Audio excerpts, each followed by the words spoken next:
Once again, President Trump mentioned the issue of the so-called interference of Russia in the American elections, and I had to reiterate things I said several times, including during our personal contacts, that the Russian state has never interfered and is not going to interfere into internal American affairs, including election process. During today's meeting, I addressed directly with President Putin the issue of Russian interference in our elections.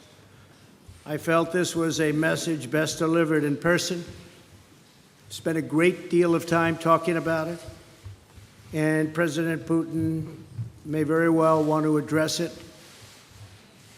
and very strongly, because he feels very strongly about it, and he has an interesting idea. To say it one time again, and I say it all the time, there was no collusion. I didn't know the president.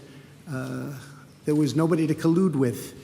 There was no collusion with the campaign. And every time you hear all of these, 12 and 14, it's stuff that has nothing to do, and frankly, they admit, these are not people involved in the campaign. But to the average reader out there, they're saying, well, maybe that does. It doesn't. I think that the probe is a disaster for our country. I think it's kept us apart. It's kept us separated. There was no collusion at all. Everybody knows it. People are being brought out to the fore.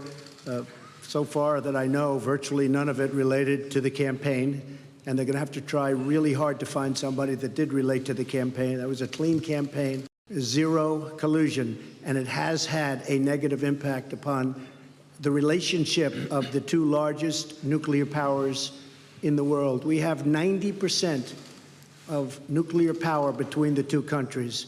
It's ridiculous. It's ridiculous what's going on with the probe.